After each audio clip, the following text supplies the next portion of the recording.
विभिन्न अदालतों में लंबित पड़े हजारों छोटे बड़े प्रकरणों के निपटारे के लिए इंदौर के जिला कोर्ट ने बृहद लोक अदालत का आयोजन किया है, जिसमें एक दिन में 60,000 मामलों के निपटाने की संभावना जताई जा रही है। अंतिम पक्षकार की सुनवाई तक लोक अदालत चलेगी। इंदौर के विभिन्न न्यायालयों में लंबित क्लेम प्रकरणों, सिविल वाद, विद्युत अधिनियम के प्रकरण, राजीनामा, योग्य आपराधिक प्रकरण, चेक बाउंस और प्रीलिटिगेशन के प्रकरण समझौते के लिए रखे जाएंगे। कुल 80,000 प्रकरण रखे जाएंगे, जिनमें से 60,000 प्रकरण निपटाए जाने की संभावना जताई जा रही है। लोक अदालत का उद्घाटन न्यायमूर्ति शांतनु केमकर ने किया। उसके बाद पूरे कोर्ट परिसर में घूमकर व्यवस्थाओं का जायजा लिया। इस मौके पर सुरक्षा व्यवस्था की भरपूर व्यवस्था रखी गई है।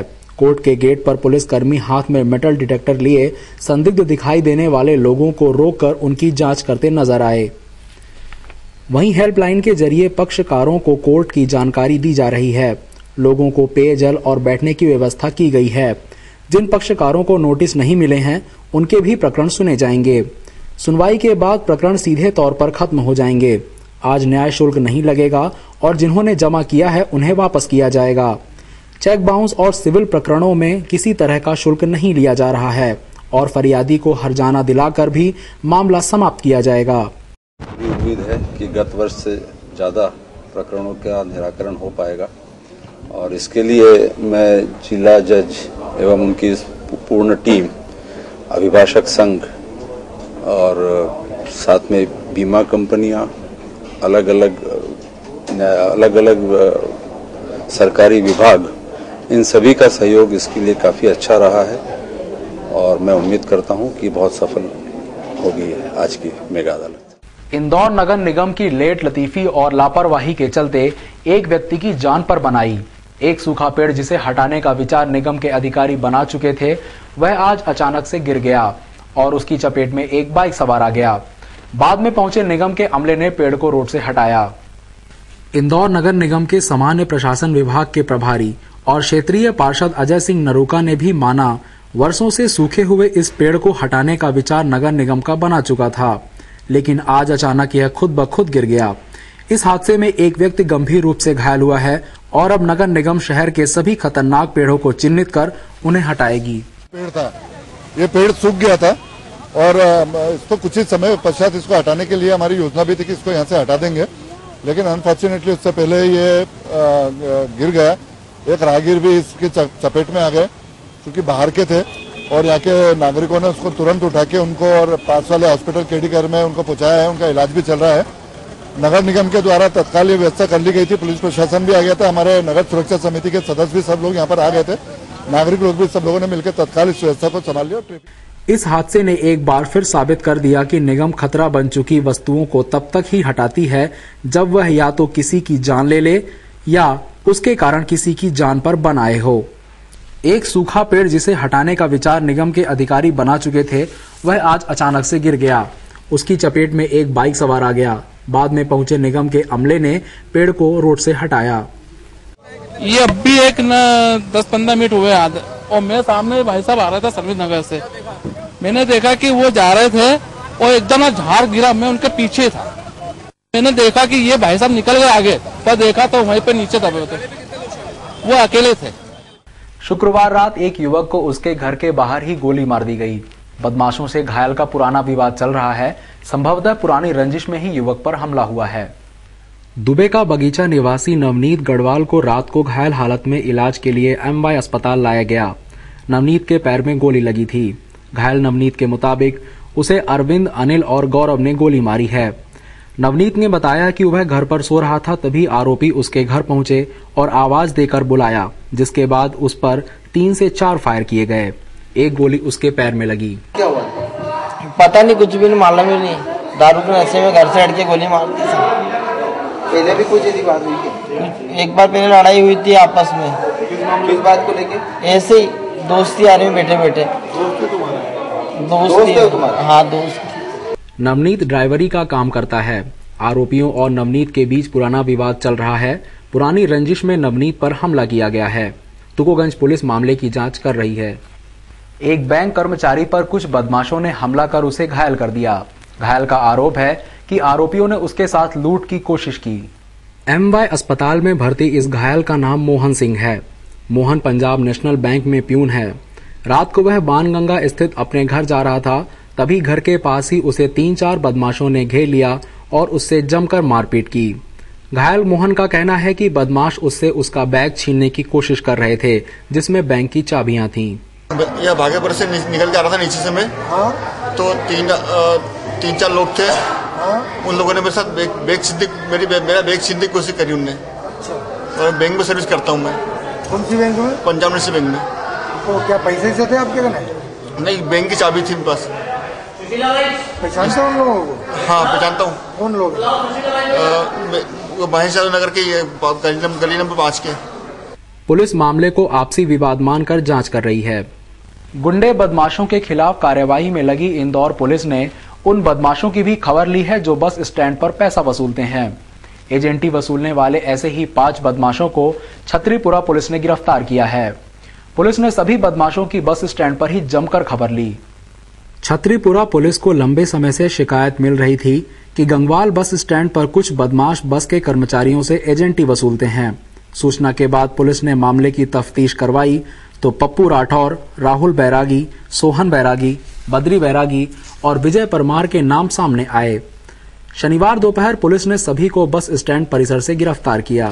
पिछले कुछ समय से बस ऑपरेटर जो गंगवाल बस स्टैंड से जो धार झाबुआ तरह बसें चलती हैं, वहाँ से कई प्रकार के बच्चों को शिकायत मिलती रहती है गोपनीय तौर पर कि वहाँ कुछ लोग बस ऑपरेटरों के ड्राइवर कंडक्टरों को नाजायज परेशान करते हैं और उनसे कुछ पैसों की भी मांग करते हैं, लेकिन वो डर के हमारे कंप्लेन नहीं करते। उसी दौरान आज सर्च के दौरान वहाँ दबिश पुलिस द्वारा दी गई।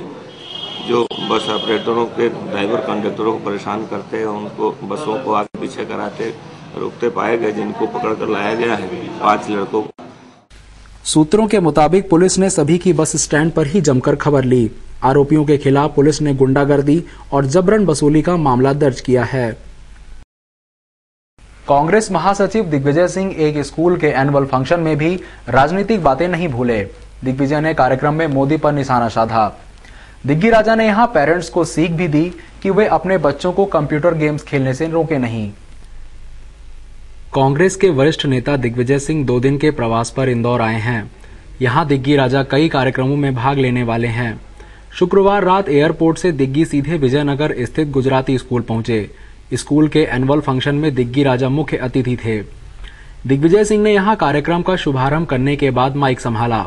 बच्चों के कार्यक्रम में शामिल हुए दिग्विजय के सामने गुजराती समाज के हजारों लोग थे। सो दिग्गी राजा यहां राजनीति कैसे नहीं करते। दिग्गी राजा ने गुजराती लोगों की तारीफ करते हुए गुजरात के मुख्यमंत्री नरेंद्र मोदी पर निशाना साधा।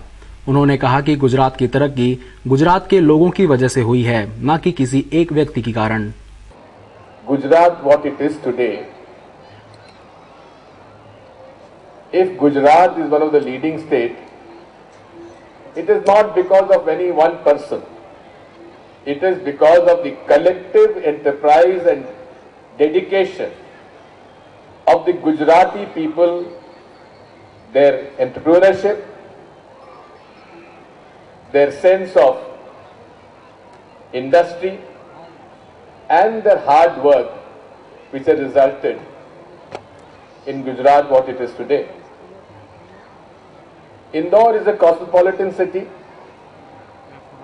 and Gujarati Samaj is a very important part of the Indore city as such.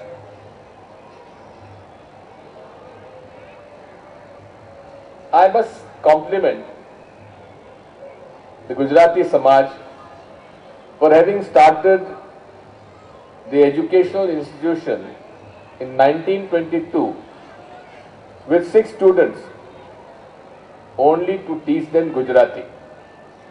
And now I believe you've got 25,000 students in all your Gujarati institutions. My compliments to the Gujarati Samaj. I must also confess that 3 of my daughters are married in Gujarat. But in spite of their best efforts, I could not learn Gujarati more than Tame Kem Cho. But I can understand Gujarati. I am very happy to note that this institution has done exceedingly well on all fronts, whether it's academics or the sports or the cultural activities. You have excelled in all fields. Digvijay Singh ने इसके बाद राजीव गांधी को इस बात का श्रेय दिया कि भारत में कंप्यूटर उनके कारण आया है। साथ ही उन्होंने पालकों को नसीहत दी कि बच्चों को गेम से दूर नहीं करें। विश्व कितनी तेजी से आज आगे बढ़ रहा है, किस कदर से हमारे युवा लोग आज कंप्यूटर पर और मोबाइल्स पर जिस प्रकार से सारा उनका काम धाम चलते फिरते चल जाता है, दफ्तर जाने की जरूरत नहीं है। किसी भी देश में चले जाइए, एक जमाना ऐसा था कि लाइटनिंग कॉल भी नहीं लग पाता था, लेकिन जो टेलीकम्युनिकेशन की क्रांति हुई है उससे आज सेकंडों में आप देश के किसी कोने में भी संपर्क कर सकते हैं। मुझे वो दिन भी याद है जब सन 85 में राजीव गांधी जी सुपर कंप्यूटर लाने का उन्होंने प्रयास किया। जब अमेरिका ने मना कर दिया तो उन्होंने कुछ लोगों को इस काम में लगाया हिंदुस्तान के कि आपको देश के लिए सुपर कंप्यूटर तैयार करना है। उस समय भी उनका इस बात का विरोध हुआ था और कुछ लोग कहते थे कि लोग बेरोजगार हो जाएंगे, लेकिन आज आईटी इंडस्ट्रीज ही सबसे ज्यादा हम लोगों का ग्रोथ की स्टोरी है। उसका सबसे बड़ा हिस्सा इंफॉर्मेशन टेक्नोलॉजी है। तो और अपने काम में जितना भी इनोवेशन, जितना भी टेक्नोलॉजी का उपयोग कर सकते हैं कर लेना चाहिए। आजकल कई मैं अब पेरेंट्स को देखता हूं कि बच्चों को वो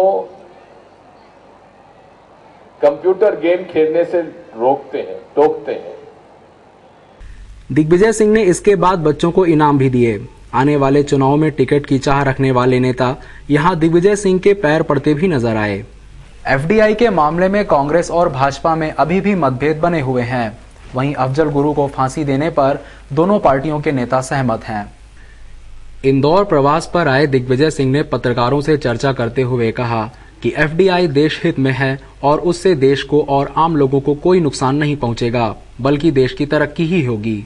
वहीं वॉलमार्ट पंजाब में अकाली दल की सरकार ने भी खोल रखा है, तो इसकी जांच में ये भी देखना चाहिए कि इन राज्यों ने एफडीआई इन मल्टी ब्रांड रिटेल का तो विरोध किया, लेकिन होलसेल की दुकान कैसे खुल गई जहां से आज रिटेल में माल उठ रहा है। इसका क्या गारंटी है कि होलसेल के इन आउटलेट में रिटेल का माल नहीं खरीदा जा रहा है। इसकी जांच होना चाहिए। एक पहलू इसका दूसरा ये भी है कि भाई कांग्रेस पार्टी और यूपीए की सरकार के सारे लोग तो शुरू से कह रहे हैं कि रिटेल होना चाहिए, मल्टी ब्रांड एफडीआई होना चाहिए रिटेल में। तो अगर वॉलमार्ट को कहीं लॉबिंग करना है तो वो तो विपक्ष के रूप में करना है, तो विपक्ष के लोगों के पास कितना क्या पहुंचा जरा पूछ ले। अफजल गुरु के फांसी देने के सवाल पर दिग्गी ने कहा कि हर आतंकवादी को फांसी होना चाहिए। मैं हमेशा से यही मांग करता आया हूँ। मैं तो शुरू से कहता रहा हूँ, अफजल गुरु हो या कसाब हो या और कोई हो, जिन्होंने आतंकवादी गतिविधियों में हिस्सा लिया है और जिनको अदालत ने सजा सुना दी है, उनको कोई रियायत नहीं देनी चाहिए। और सुप्रीम कोर्ट का फैसला जब फांसी पे चढ़ाने का हो चुका है तो मैं समझता हूं कि उनको फांसी दी जाना चाहिए। वहीं सुमित्रा महाजन ने एफडीआई को आम लोगों के लिए हानिकारक बताया और कहा कि उससे देश की गरीब जनता को फायदा नहीं पहुंचेगा। देखो, एफडीआई वास्तव में सबसे बड़ा गलत निर्णय ही था, वो जो साबित भी हो गई। ठीक है, प्रस्ताव पास होना नहीं होना वो एक बात अलग है, लेकिन जो दृश्य सामने आया, ये बात आया कि कम से कम 2/3 लोग तो इसके खिलाफ ही हैं, और वही कहीं ना कहीं जनप्रतिनिधियों का जो कहना है वही जनता का भी होता है। अफजल गुरु के फांसी के सवाल पर उन्होंने कहा कि फांसी होना चाहिए और जो देश में आतंक फैलाएगा उसे बख्शा नहीं जाना चाहिए। और ये भी एक दुख की बात है कि इसको पॉलिटिसाइज क्यों करना चाहिए। अफजल गुरु को फांसी की जब हम मांग करते, इधर तो हम श्रद्धांजलि देते हैं और उधर जब फांसी की बात करो तो बोलते हो पॉलिटिसाइजेशन करेंगे। ये नहीं होना चाहिए। वास्तव में क्यों देर होना चाहिए, समझ में नहीं आता। जनप्रतिनिधि कभी कभी किस कदर बेवकूफी कर बैठते हैं, इसका जीवंत उदाहरण आज इंदौर में उस वक्त देखने को मिला जब वार्ड क्रमांक 42 की पार्षद रुबीना इकबाल खान उस व्यक्ति की हत्या का मुकदमा दर्ज करवाने की मांग करने पहुंची जो अभी जिंदा है। यहां तक कि उन्होंने इसके लिए अपने लेटर हेड पर लिखित में एक ज्ञापन एसपी को सौंपा। गौर से सुनिए इन महाशय को, एक बार फिर सुनिए। ये हैं पार्षद रुबीना खान के पति इकबाल खान और ये एसपी पश्चिम अनिल सिंह कुशवाहा से मांग कर रहे हैं उस व्यक्ति की हत्या का प्रकरण दर्ज करने के लिए जो खुद जिंदा है। ये हत्या का प्रकरण इन पर दर्ज किया कि आज इनके साथ हुआ, कल किसी और बच्चे के साथ होगा, और उसके बाद भी वो एक दिन देखने नहीं गए कि अस्पताल में बच्चा कहाँ है, किस अवस्था में है। अभी गरीब परिवार से बच्चा है। ये जनप्रतिनिधि किस तरह से मुद्दों की तलाश में बैठे रहते हैं, यह भी इस प्रदर्शन में समझ आया। महापौर निधि और प्रशासन से अमान के इलाज के लिए आर्थिक मदद की मांग करने आई रुबीना उसके परिजनों के बिना ही पहुंच गई। इस बात का खुलासा तब हुआ जब खुद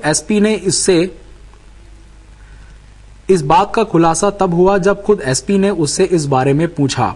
यही नहीं, प्रशासन से आर्थिक मदद मांगने आई रुबीना ने खुद अमान के परिवार के लिए क्या किया, पूछने पर वह तपाक से बोली, यह प्रदर्शन किया ना।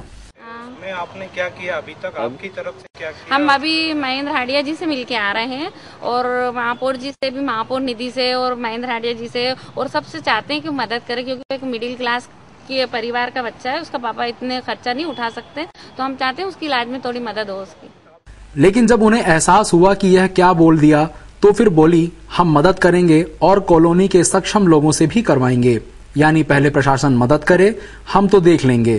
कुछ लोग आए हैं ये खजराना क्षेत्र के, इनका कहना है कि जो नखराई गाड़ी पे जो अमान नाम का लड़का है जिसको जुरी उसके गर्दन में आई है, जिसके कारण से उसको नर्वस सिस्टम में प्रॉब्लम आई है, उसमें इनका कहना है कि जो लखाई ढाड़ी के जो स्विमिंग पूल संचालक वगैरह हैं उन लोगों ने इस पर प्रॉपर ध्यान नहीं दिया है, इसलिए उनके खिलाफ आपराधिक प्रकरण पंजीबद्ध किया जाए। तो मैंने इनको आश्वस्त किया है कि मैं इसकी जांच करा लेता हूँ, यदि उस पक्ष की तरफ से कोई गलती होगी तो उस पर नियमानुसार कार्रवाई होगी।